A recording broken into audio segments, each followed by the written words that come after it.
Hi everyone, I wanted to provide a brief update today. There is new important information I wanted to share and I wanted to get out quickly. There's a significant development in the same line of work that I presented in the last interview with Grant Cameron. So here it is. So we see a bit on the screen here, the title, Planck length, solution based on harmonic 144 and the golden ratio. So this is the development, very significant development, because one of the link that's very useful and will be powerful to have is harmonic, linking the harmonic mathematics, and especially the fundamental harmonic of light, 144, and the 432, which is the third harmonic of 144, and the golden ratio. So linking these harmonic to the actual quantum world. So without going further, before going further with this, let me describe briefly what the Planck length represent. And so I do have a short video clip here that explain the significance of the Planck length in the quantum physics. It's very, very significant. And so let me play the video here and then we'll get back to the slide in a minute. So here it is. Scientists have already discovered the pixel-sized building block of our universe, which is known as the Planck length. The smallest possible size for anything in our universe. It is at this point whereby the rules of gravity and space-time are no longer applicable. In our matrix simulation, this Planck length can be considered as one single pixel, as it is the tiniest amount which can be quantified. In the 1890s, Max Planck, the renowned physicist, suggested a set of units to streamline the representation of physics laws by applying the 5 constants in nature, such as the speed of light, the gravitational constant, and Planck constant. Quarks and leptons are the building blocks of matter and incredibly tiny, less than a billionth of a meter in diameter. If zooming further, a billion times more, beyond zeptometers and yoctometers, 100 million times smaller still, and eventually reaching the end will be the Planck length. Nothing beyond this point will be visible, as everything is energy, and nothing is physical. The scale of a Planck length, which is represented by 1.6 by 10 to the power of 35 meters, is the smallest thing that can be measured in our world, and for comparison purposes it is 100 million trillion times smaller than a proton. The Planck scale was devised as a set of universal units but also represent the boundaries of the known laws of physics. Any space smaller than the Planck length does not work, as the physics completely break down. At the Planck scale, physicists theorize the 4 fundamental forces: gravity, the weak force, electromagnetism, and the strong force unite into a single force of energy. Okay, so again, this video is open source, obviously. And so, the Planck length really represents the tiniest thing that can exist, really, at the quantum level. And so this is the fundamental, one of the fundamental building block, in our universe, very clearly. And so, so here's the development. So I found out that the Planck length itself, once we convert the length into the nautical mile scale, and if you recall, when I explained that in in the last interview with Grant Cameron. And let me show you here. I do have a slide, right? So, why are we using the nautical mile? Is because the nautical miles links the sacred geometry of a circle to the physical world we live in, right? And so, for instance, there are 360 meridians, circling the globe, and there are 60 minutes of arc per meridian, right? So, in terms of circle, and so in terms of the nautical mile system has been developed to match that. So there are 360 degrees in a circle, and there are 60 degrees in a minute of arc. And so we end up with 21,600 nautical miles equals 21,600 minutes of arcs. So it's connected together, and using this proper scale to link the geometry to harmonic mathematics. Sorry, here. So we get that.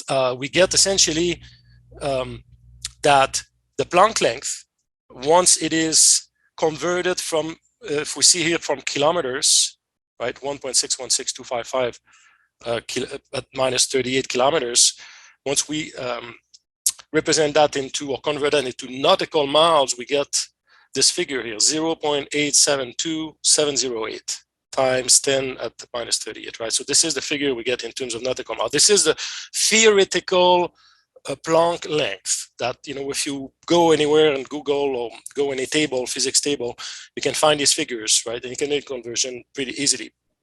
So what I found is that the fundamental harmonic of light, 144, times the golden ratio square divided by the 432, which we're all very, you know, aware of the significance of 432, we end up, and we see here at the bottom, we end up with a figure that match very nicely exactly the theoretical value.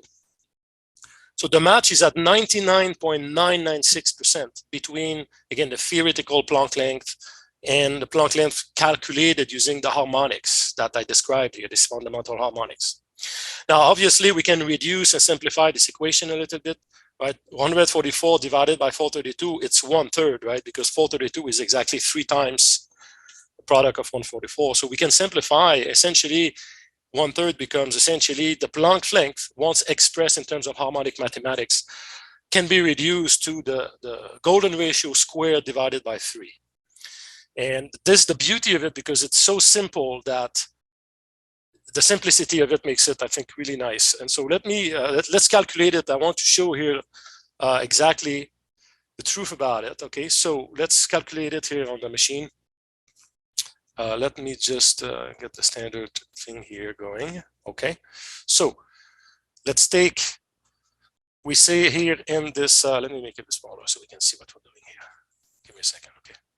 Here we go. Okay, so we say that the formula is 144 times the golden ratio squared divided by 432. So let's do it. Okay, so let's do first the golden ratio is, and I will calculate it with all the decimals. So it's √5 plus 1 divided by 2. Okay, so we don't need to pay attention to this right now. Okay, so this is the golden ratio with a lot of decimals here. Okay, 1.618, which we're familiar with that, but there's a bunch of decimals after that. Now, if we follow the formula, we see the golden ratio here, right? And we square it. So let's square it. Now it's squared, so we get 2.618. Multiply or times 144. So let's do it, times 144. And then we divide by 432. We get 0.8726779, which is exactly the figure here that's rounded. Whoops, here we go. You see here the figure? This is what we got. We just saw it on the calculator machine, so it's exact. So once we round it to the 6th digit, essentially we have a match of 99.996%. This is so significant. I'm still you know, processing that information. But again, this correlation, this link of harmonic mathematics and these fundamental harmonics, light harmonics, to the quantum world is going to open the door to a tremendous amount of possibilities. I'm very, very excited about this. This is a big news. And there's a picture that emerges also, right? Because if we go, if you recall what I presented a few days ago, is that the Earth grid itself, the lattice of the Earth grid, are based upon golden ratio times harmonic 144. Right, and this is again in nautical miles, as we see at the bottom here, right? Golden ratio times 144 gives 233 nautical miles. So these are the lattices of the Earth grid. Now, if we turn this or convert this nautical miles into kilometers, interestingly, we get 432. Very, very interesting, right? So we get all these numbers coming over and over again. The famous light harmonic 144, which is everywhere in nature, in you know, universe. And this famous harmonic 144, 432. We saw also that even these principles, like for instance, the average distances of the planets in our solar system, so their average distance to the sun, are all golden ratio proportions exactly. We see here the match. You see 36 golden ratio for Venus. The Earth is 50 and so on. So we see this golden ratio here at very high accuracy. Again, the match is perfect. I mean, perfect, not perfect, but very, very, very good accuracy, 99.9% and above in all cases. And we even saw that also, I explained that even the velocity of the galaxies follow this harmonic mathematics, right? So our own Milky Way is going at twice the speed of light in terms of harmonic mathematics, right? 288 is exactly 2 times 144. 144 nautical miles per grid second is the speed of light expressed in terms of harmonic mathematics, right? And so we see the Andromeda galaxy is going at exactly 144, and the Pleiades 2.88, which is a perfect harmonic of 144. So this is very significant, and we see this picture emerging.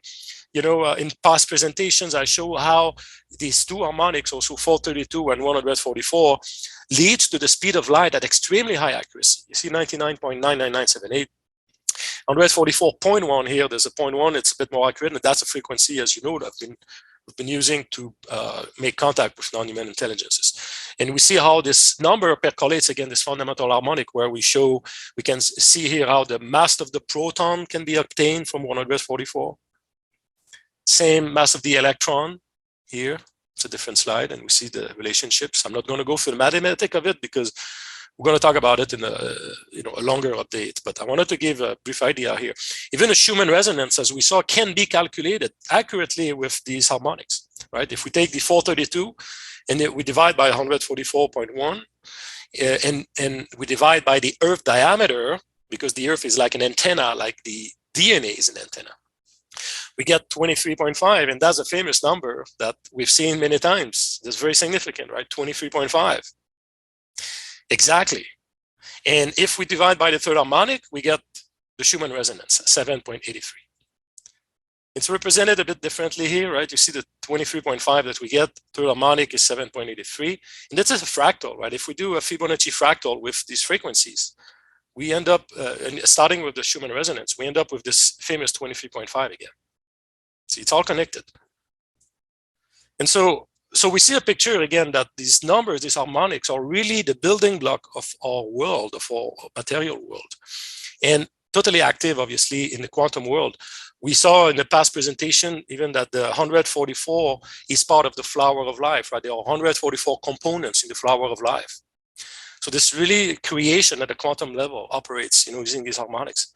And I'm bringing this back a bit to this triangular craft. If you recall, I was inspired, and again with this latest development, these 3 different sightings that I experienced recently. One was on December 5th here, the first one, and then on December 25th, and then on February 5th. And if you saw what I explained in the recent presentation, this shape, this particular shape of triangular shape is very unique in the universe, where if we divide any side of this triangle by any other side, we always either get the golden ratio or the golden ratio square, right? So we presented that. And so there are clues here that were given to us, the importance of golden ratio and the golden ratio square. And interestingly, if we think about it, right, if we go back to the, again, to this, let me go to this one here, not this one, hold on. If I go back to the beginning here, if we look at the formula that enables this correlation or this link between the harmonic mathematics and the Planck length, we're looking at the golden ratio square divided by 3. It's interesting that the golden triangular craft has obviously 3 sides, and they were all proportionate in terms of golden ratio and golden ratio square. And that's exactly what's involved here in these formulas. And we even saw from the past, right, as mentioned, also the golden ratio alone with the harmonic of light 144 was a key to understanding the Earth grid. And there's a lot more work to be done on this, by the way. This is just the beginning. We're just opening up the door to so much. But again, the importance of this golden ratio and these harmonics clearly were communicated, through these sightings. And so I'm gonna end actually the presentation here with this the short video of these actual sightings that I experienced recently. And we'll conclude with that. So I just wanted again to give this brief update.